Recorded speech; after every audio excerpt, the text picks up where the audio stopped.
Good morning and welcome to the video.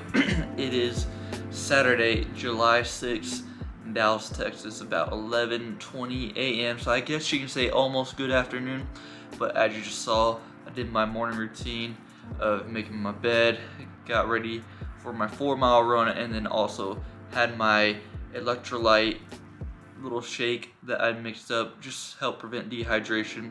About 750 milligrams of sodium total, 330 coming from the electrolyte packet, and then another 420 on top of the 1/4 teaspoon of the pink Himalayan sea salt, and then also threw in a relatively big size medium banana, probably a large, so that gave me probably about 35 grams of carbs on top of the honey, which added probably about 10 to 15 more grams of carbs. So probably sitting around 45, 50-ish grams of carbs for this run, which is much needed because I'm gonna need all the fuel I can get for this 4-mile, because in Texas right now, the summer heat is no joke.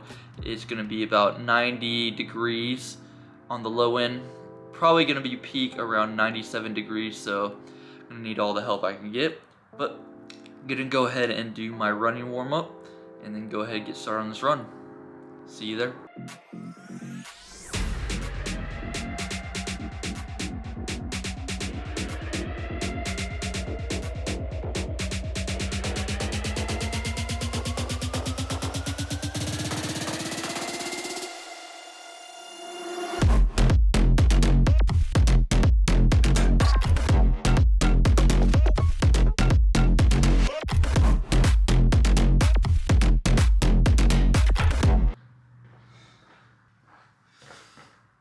Let's get a little sweaty now.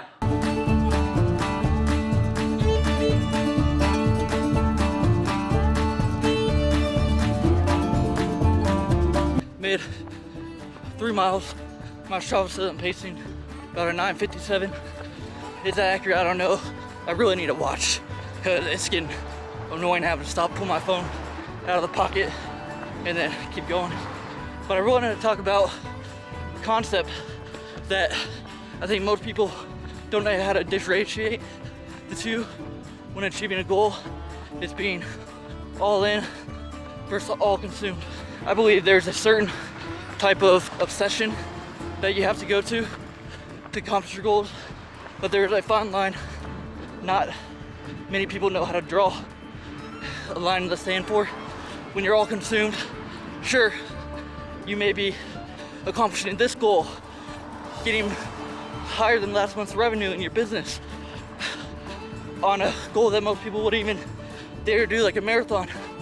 But with those goals comes a negative consequence that happens you don't even realize till weeks, months, or years later, is the abdication of your personal life, interpersonal relationships, your health, your mental health. It just goes down the drain. And you may not know this till it already happens. And then you're having to do all this making up for the abdication of what just happened due to your choices. There's a equal reaction for every output you do. As opposed, when you're all in, you can draw that line and separate when it's time to chase that goal versus when it's time to spend time with your friends and family, build your business. Be all in, not all consumed.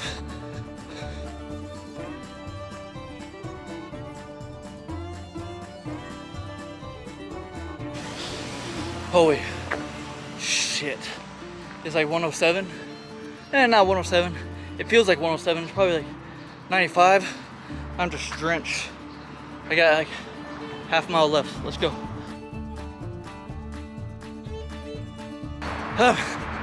Woo! 4 miles. Let's go, boys. 4 miles. Average pace 10 minutes. 4 miles, 40 minutes. Let's go. Another one down, baby. Holy moly.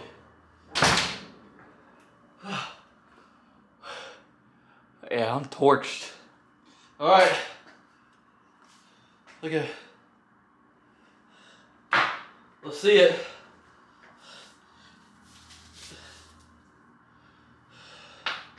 Look at all that, guys. You probably can't see it because it's red. Oh yeah, there it is, right there. Let's strain her out. No. Let's drain her out.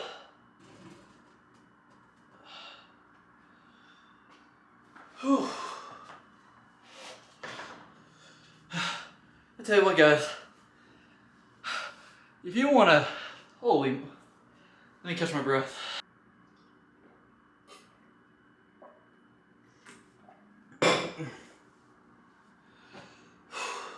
Now, if you guys want to get shredded, do some running in the Texas heat. It's like 105 out there. It's hot. See you guys in the next clip. I'm gonna go shower and do all that stuff.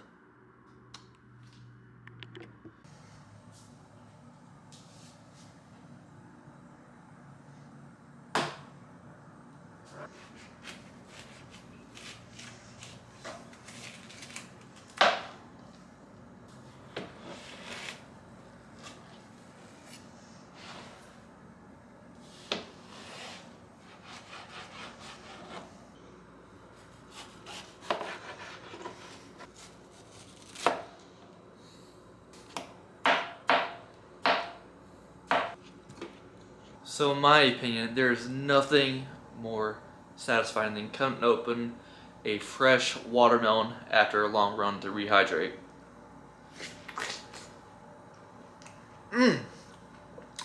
So good.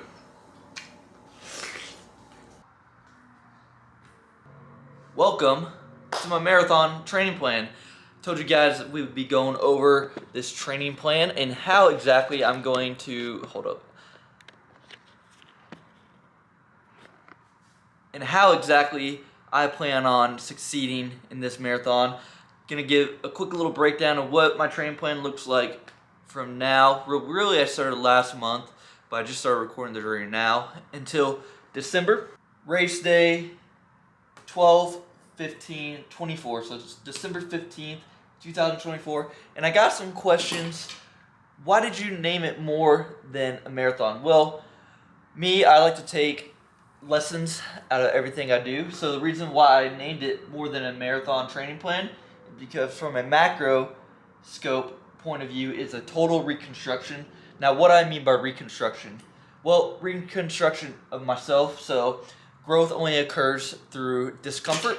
So I really wanted to challenge my mindset, my physical limits, my emotional limits, and just overall improve as a person. But as a time goal, for my first marathon, I know it's a pretty big stride, no pun intended, because running. But for my time goal for my first marathon, I want to achieve a sub 3:30. If it happens, that's cool. If it doesn't, I know I gave it everything I have. But that is the goal for my first marathon, is a sub 3 hours and 30 minutes, which equates to about like an 8-minute and 5-second minute per mile pace. So got some work to do. So as opposed to how the plan breaks down, 4 running days with 1 speed workout. So what that look like is maybe some 800-meter repeats, maybe just running at a little bit above my goal marathon pace just to get the legs used to that. Or I don't know, but I'm going to implement some speed workouts I'm going to do my research because this is my first marathon, so I would be hypocritical to say that I know everything there comes to be with the marathon. I'm just showing my journey throughout this. 3 easy runs. So easy runs as in terms of running at a very low heart rate. There's a formula where you take 180 minus your age, and that's that heart rate you should be ideally running at. I don't have a heart rate monitor, so they said the best option when you're running, you should be able to have a conversation easily. So 3 easy runs with a long run on Saturday. So today I ran 4 miles. Next week I'll run 5, and I'll keep increasing the mileage are going to increase weekly by no more than 10%, and that's just to mitigate the chance of injury from overuse. So adapting the body very slowly so I don't, catch like a runner's knee or I sprain my Achilles. Just making sure we take care of the body while we're going at this big, lofty goal. And my running days are Tuesday, Wednesday, Thursday, and Saturdays. And then cross training on Sundays. So you got either the bike, a swim, a rower, either those two or some walking. Really not trying to tax the system, just get the legs moving, recover. And then I'll always include some core and mobility. Core, you always got to make sure your abs are strong. Abs are the center of everything. And the lower back, because a lot of people forget that lower back is part of your core. Mobility, just making sure we're keeping the body healthy.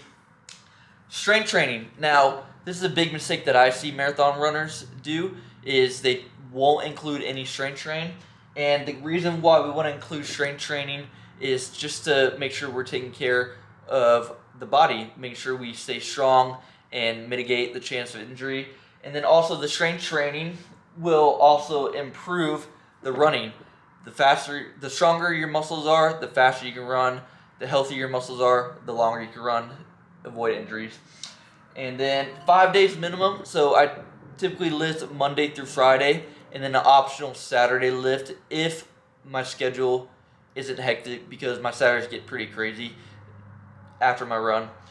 How I'll be working out, I already mentioned it brief within the last video, but auto-regulation. So lifting at a rate of what my body can handle for that day. So if I'm feeling a little bit more lethargic, exhausted, I'll pull back the strength a little and just adjust the weights to make sure we're still getting after it, but not pushing that line to where the chance of injury goes higher. So typically how I'll do my strength training is I'll do all my super heavy taxing central nervous system work. So like a heavy barbell squat, deadlifts, maybe some power cleans, all that kind of stuff at the beginning of the week, because I don't want to put, like, say a heavy deadlift on a Thursday or Friday and then my long runs are just sucking. But so yeah, we're going to put our heavy strength towards the beginning of the week just to make sure we are as efficient as possible on the long run Saturdays, because that's where they count. Getting the body used to running that amount of mileages on one day. The key pieces to successful marathon. So make sure we complete every workout, not missing a single workout. Obviously, if there's things that have to be prioritized, then we'll adjust the schedule. But that's the standard, making sure we hit every workout we're supposed to do. Nutrition, so making sure we're getting enough protein, calories for the body to sustain the amount of output we're giving the body. Nutrition also, with protein and calories, you also want to make sure that the hydration, as in electrolytes, because if you just drink water, you're not optimizing hydration, because you need sodium, potassium, and electrolytes as well to be fully hydrated. And then also making sure we're applying a good amount of sodium to our food, because I sweat a lot and I'm losing a lot of electrolytes and sodium. So we want to make sure we're replenishing all that stuff. Recovery, so making sure we stay on top of our mobility, nightly stretching, morning stretching, just bang it out throughout the day when we can. And also recovery, sleep, making sure we're getting at least 8 to 10 hours. And then the last piece is 150% belief. Now guys, you can have the whole world doubting you. You can have all these people doubting that you're going to do this. But the only time that doubt gets dangerous is when you start to doubt yourself. The mind is very powerful, so if you tell yourself you can do it and you wholeheartedly believe it, and you don't listen to that inner voice that tells you, hey, maybe I'm not good enough, what am I doing here, like, this is really hard today, I don't know if I can do it. If you limit listening to that, it's always going to play and creep up. But if you just tell it to shut up, I'm going to do this, the mind is very powerful. It'll get you a lot of places. So month 1, I've already been completing 32.5. That was last month. Month 2, it's 56 miles. So each month's going to get progressively harder in terms of how many miles are going on the legs. Month 3 jumps up to 73 miles. Month 4, 102.1. Now you may ask, why is there a 0.1? Well, because in month 4 is a half marathon. So we'll see how I do on that half marathon. Month 5, it jumps up to 130. So month 5, 130. Month 6 is a taper month. So this is getting close to the race. So I'm pulling back miles pretty aggressively to 99. I know I said aggressively, but it's a big drop. It's a big jump down. So reason why is in month 6, there's a taper on the last 2 weeks before the race, and that's just to help the body recover, so that way I can go into race day feeling primed and ready to kill it. In month 6, there is a 20-mile long run Saturday, and that is 3 weeks before the race, and that'll give me a good gauge on how I'll do on marathon day. So yeah, guys, that is my marathon training plan for the next 5 months. We got until December 15th to go hard, and can't wait to take y'all through the journey.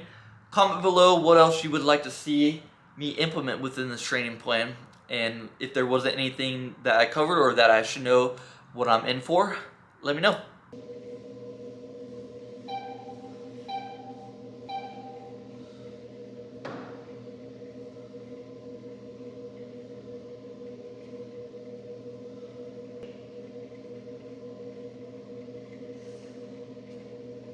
Sunday evening, about 10 p.m., just finished up the little recovery 15-minute bike.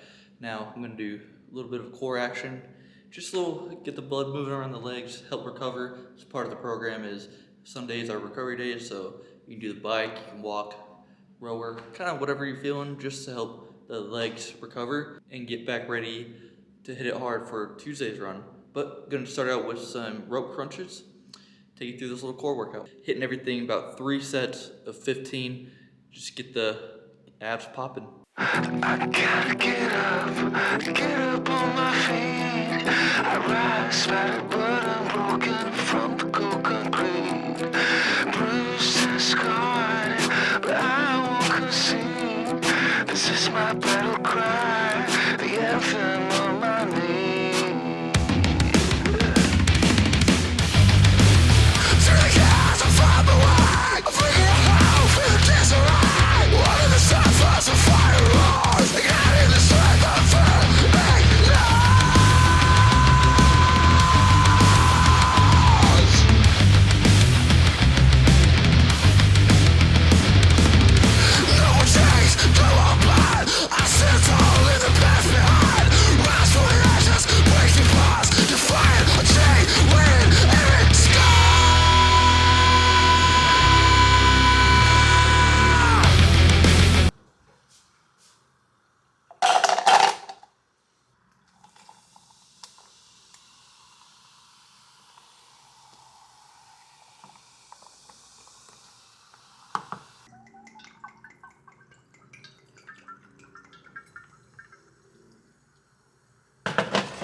Now, I do not have a drink too often, maybe once a week, once every couple weeks, which is perfectly okay. I think as long as you are being 90% on it throughout the 7 days in the week, that little fun night, as long as it's controlled and it's not overboard, is perfectly okay with me. That's how I've managed to create balance within my fitness journey throughout the years and be able to stay on it, because a lot of people, from what I've noticed, is when they start a fitness journey in particular, they very much, just like how you can tax your CNS from going too hard, I think they overload their brain with trying to be too committed too fast. So it's good to try to go all in, but you also have to have realistic expectations at the same time. So if you can only master one thing, that's okay. Work at it every day, but overall, create that balance in your life. You're going to find that you're going to be able to make this a long-term game, and that's what we're all eventually want, because you don't want to go hard for 1 year and be really good 1 year and then get burned out, and then year 2, 3, 4, 5, you just don't have that same fire. Anyways, guys, I hope you enjoyed watching the video. Tonight, I really got no plans other than just enjoy a little bit of adult beverage, you could say, and just edit the video that you guys saw last week, and I'll put it right there. So go ahead, watch episode 1 of the marathon prep. If you haven't, go ahead and let me know in the comments what you liked, what you want to see more of. Drop a thumbs up because that helps spread these videos and helps the channel grow. See you guys in episode 3. I really hope you guys are enjoying the series so far. I know we're only 2 episodes in, but they're going to keep coming, baby. Subscribe if you're new. Love y'all. Let me go edit now. Don't forget to watch last week's video right there. Peace.